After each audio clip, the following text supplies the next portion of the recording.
My name wasn't in a single line, but hers was printed right in the mission statement. His photo was still on the memorial shelf, and I was standing there, holding a legal document with the seal of something that sounded fake heritage fund for independent children. I froze in the hallway of the nursing home. The paper in my hand made a sound like dry burial cloth when it bent. It felt like someone had quietly erased me from the history of my own family. Are you certain your cheating husband never funneled money to the woman who once nearly ruined your marriage? Margaret Elston was 65 years old and had just crossed the quiet threshold into retirement when her husband, Robert, died. They had been married for over 4 decades. Robert was 68 when his second stroke ended everything. Years earlier, a first stroke had slowed him down, forced him to step away from his work as a financial consultant, and led them into what she thought would be a calm, shared old age. They had 3 children together, all grown, all moved away. She and Robert stayed behind in their 2-story home in the outskirts of Abilene, Texas. After he passed, Margaret moved into a private assisted living facility just outside town, while their old house underwent roof repairs after a harsh spring storm. She didn't bring much with her, just a suitcase, a tin of loose-leaf tea, and a photo of their wedding day. Margaret kept busy teaching watercolor painting and handwriting classes to the other residents.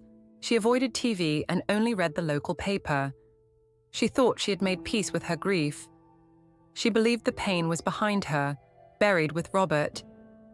That illusion cracked one Tuesday morning. She was checking her emails when one message caught her eye. It was from the office of a law firm Robert had worked with before. The message explained that, per Robert Elston's most recent will, a portion of his financial assets had been allocated to an entity called the Heritage Fund for Independent Children. The representative of the fund was listed as Lillian Page. The name hit her like a slap. Her hand slipped off the mouse. 8 years ago, Robert had confessed to an affair. The woman's name was Lillian. She had nearly filed for divorce, but Robert swore he cut all ties. They had rebuilt, or so she thought. Now the name surfaced again, tied to a financial decision made without her knowledge. She called the law firm and requested an appointment. Her voice didn't shake. Her hands did. The office was in a quiet brick building near downtown. When Lillian Page entered, Margaret recognized her instantly. She wore a white dress that seemed chosen for innocence. A girl followed close behind her, maybe 7 years old. The lawyer began explaining. 15 months before his death, Robert had signed a new will. It was legally valid. In it, he directed that $600,000 be transferred from his retirement account and Apple stock holdings to a non-profit trust led by Lillian Page. The trust, the lawyer said, was meant to support the future of the child who was, according to Lillian and the documents presented, Robert's biological daughter. The lawyer opened a folder. Inside was a printed still frame of a video. In the footage, Lillian approached Robert's bed, placed a birth certificate in his hand, and quietly told him, "She's yours." The girl had been 5 years old then. Robert had nodded. That nod became the foundation for a shift in Margaret's entire world. There had been no mention of any of this before Robert died. Just this, a sealed decision, a missing truth, a rerouted inheritance. The rest of the estate, half the assets and the family home, still belonged to Margaret and their children. But emotionally, it felt like theft. She stood there feeling like she was on the other side of a window, looking into a family built without her. The ticking of the office wall clock filled her ears. Each second hit like a tiny hammer behind her eyes. Her fingers clutched the strap of her handbag so tightly that her knuckles paled. She poured from the carafe, but the water kept flowing past the rim. It spilled over, soaking her sleeve. She let it. That night, Margaret pulled out an old photo album. She touched the edge of a faded picture and whispered to no one. "So this is when you finally chose to tell the truth when I no longer had the chance to ask. The truth when it comes too late, does not feel like justice. It feels like clarity delivered after the damage is done. The root of this betrayal was not the child or the money. It was the illusion that a past wound had been healed, that a chapter had closed. Trust, once broken, does not vanish, it goes quiet. And when it is ignored long enough, it becomes a crack in the foundation. A crack wide enough to let lies walk through. I thought the storm had passed 8 years ago, but it had only moved underground. There are betrayals that stretch over time, and then there are those that strike with the speed of a document signed behind closed doors. All it took was a pen, a hospital bed, and a whisper. No affair, no long romance, just one moment of influence, and the world I knew was rewritten. Robert bore responsibility. He accepted the claim of fatherhood from a woman he had once betrayed me with.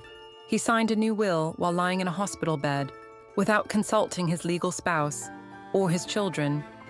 He was a sick man, but not without capacity. He made a choice without question. That was his failure. But I also made one. I let the silence lull me into peace. I never asked to see the new will, never wondered about the state of our accounts. I assumed love would protect me from the details. And in that assumption, I became vulnerable to a different kind of harm, one buried in paperwork, clauses, and unchecked trust. What happened next was not driven by emotion. It was a legal response to an emotional ambush. I hired an estate attorney. We reviewed both wills, his old one from a decade ago, and the revised version from 15 months before his death. I then contacted a retired detective who now works as a private investigator.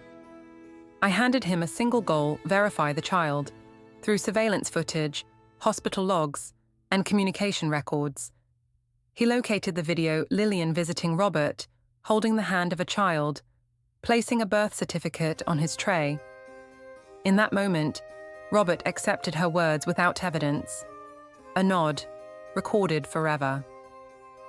But the science spoke differently. A sample of the girl's hair was compared to Robert's old medical DNA data from a former clinic.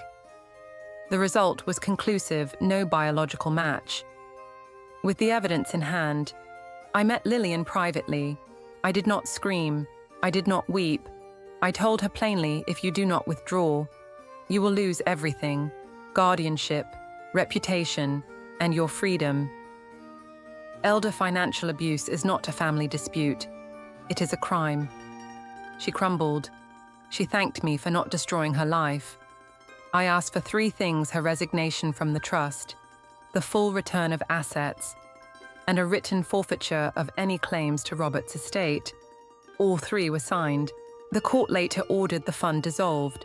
The $600,000 re-entered the estate and was legally redistributed among me and our 3 children. I also created a new will. This time, every line was reviewed with a legal professional. Every intention documented, every name clear. There would be no hidden branches on this family tree. For many, my story might sound like one more example of a cheating husband and a naive wife. But it is more than that.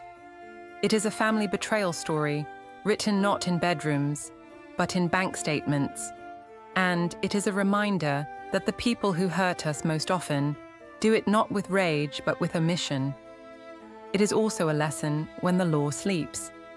Deception thrives. I did not go back to the house, not even to pack it up. I let the movers handle that part.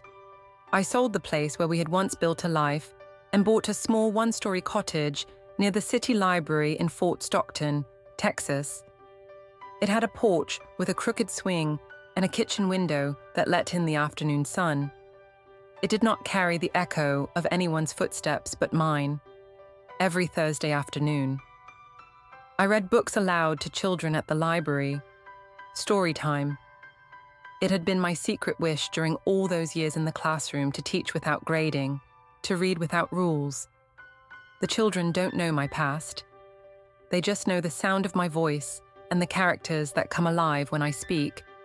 I joined a circle of women at the Senior Center: widows, retirees, divorcees, each carrying their own quiet storms.